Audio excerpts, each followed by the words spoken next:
So alas, we finally have our 8th member, technically 9th if you count Luffy, and he's a pretty bony dude. One Piece chapter 489, 8th person. Man, it just keeps getting better and better. Well, hello my brothers and sisters of the Nerd Nation. I, as always, am Jim, and I'm here to bring you another review on the awesome and thriller-bark-esque finishing up tale that is One Piece. Now, our last chapter saw us really with the second chapter in a row that was in flashback territory and really kind of wrapped things up for Brook and what happened with his crew and how he had come about being on that ship by himself for all those years. So, it was a very sad tale. But the tale, of course, is something that happened years and years ago. So that is how we leave off things, and that's right actually where things pick up. He comes out of the flashback and then says, you know what, he's got the shell and obviously all the kind of the memories because of the voices, you know, of the crew that's in there, and he talks about, you know, how many countless times he must have listened to that over the years that he was set astray, was set sail. And really it's kind of touching because that's the only type of interaction that he had and the only thing he really had as far as being able to remember his other crewmates. So it was very cool, but he says, but now I have another purpose and I have other people to be around. So he takes it, he puts it back in his head, and every time he opens up his head, you get like Frankie and Chopper and Usopp, like the Goofies, you know, that's what I call them. You know, just kind of like, what, he can do that? And it's like, yeah, dude, he can open up his head. He's a skeleton, he's dead. Anyways, he's got the revive fruit, you know. So anyway, he goes and he says, so can I join your crew? And Luffy says, yeah, sure. And it was so funny because the way the double page panel is drawn is almost identical, at least in their relation to each other and where they are and how the panel is actually depicted to like 50-something chapters ago when they first met. And Luffy was like, hey, you're going to join my crew. So very cool stuff. And everybody's like, what, you just joined like that? We wind up seeing a little bit later on in the chapter, 2 days later to be precise, after everybody's starting to kind of heal up and what have you, that Frankie wound up going and actually building a memorial for him for the Rumbar Pirates. Brook had kept all of their bones on board on the actual ship, and of course, you know, just the complete sorrow and desolation and just loneliness that he must have felt being on this ship. Surrounded by the disintegrate, you know, because obviously once the flesh rots off everybody, then it's just the bones. And for years to be by himself and have no one to talk to, just, man, I tell you, you know, I really feel for him and really like him that much more as a character now because of it. But anyway, so there was a nice memorial that was erected that he could obviously bury all these bones for, and finally kind of put the Rumbar Pirates to rest. And it was nice because Thriller Bark, I guess, is originally from, that ship is originally from the West Blue. That's where they were from. So it kind of all, you know, all circled around it. And it was a very nice memorial that was built as well by Frankie. You know, really cool looking thing. A like tombstone with like a cross, crow's nest. Very cool stuff. Anyway, I think I had a picture of it in here somewhere. So I might have, yeah, there we go. Just very, very neat stuff. And again, very kind and very touching for them to do that. So Zoro now, a couple days later, is awake. And Zoro comes over there and goes and plants a sword in the ground. And I don't know which sword it is. I'm really trying to figure that out. He said it's a dead sword. So I don't know if he still kept it. It's still the sheath that he kept and the broken sword that he had that broke back in Eni's lobby. I would assume that it's not the sword that he wound up kind of winning and being gifted to him in the fight between himself and Ryuma. Or maybe Ryuma had another sword that I was unaware of or something like that. Anyway, somebody will have to clear that up for me in the comments down below.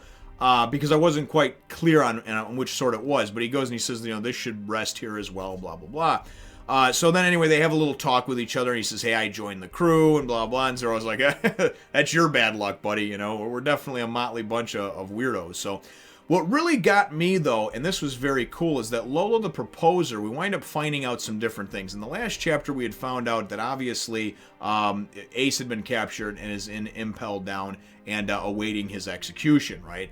And you would hope that Luffy would eventually find out about that and be able to go rescue him in just Luffy and Straw Hat type fashion. So this all wraps around over here in this chapter, and we get, as they're about to set sail and go out and whatnot, they wind up talking with Lola, and Lola says, listen, I want to go and give you a piece of, and she tears this paper, and she calls it Life. It's basically life paper is what it's called. And she talks about her mom. Her mom's some kind of great pirate. We find out that Lola and her crew actually went through Fishman Island on their way here from the New World. So Lola is from the New World. And what I find it hard to believe is that if everybody from the New World is so badass and strong and everything like that, why is it that she went through Fishman Island and then somehow got caught up in Thriller Bark by Gecko Moria, of all people? You know what I mean? Is everybody supposed to be just so powerful from the New World? Obviously, that transition didn't work, or she was tricked or something happened. But anyway, that's a question for another day. She rips this paper and hands a piece of it to Nami, and Nami's like, "What? What's this?" You know? And she explains it's life paper, and because apparently that's only in the New World that they have that.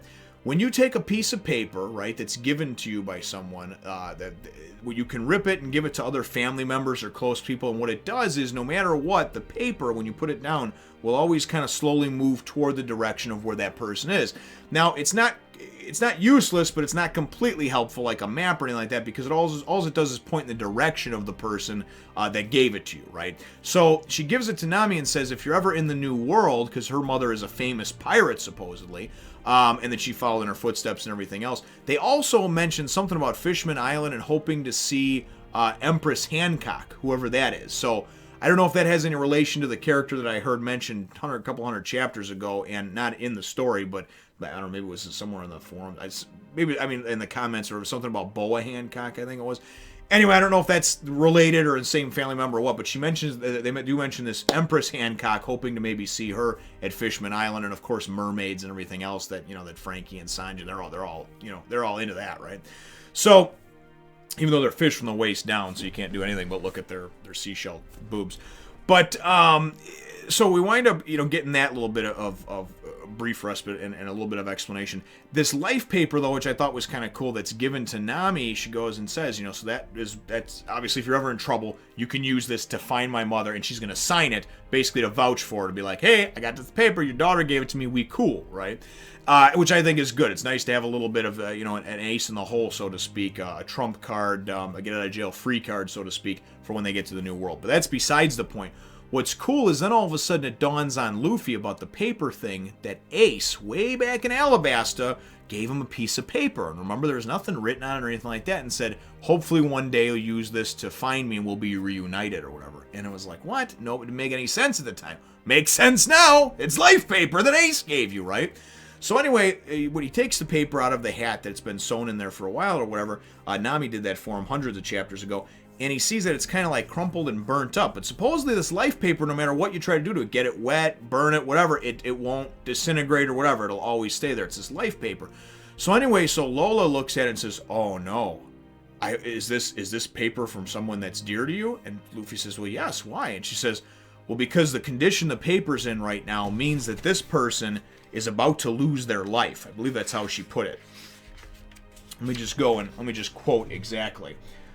This person's life, it's on the verge of being snuffed out. And everybody's like, what? Of course, Luffy's like, what?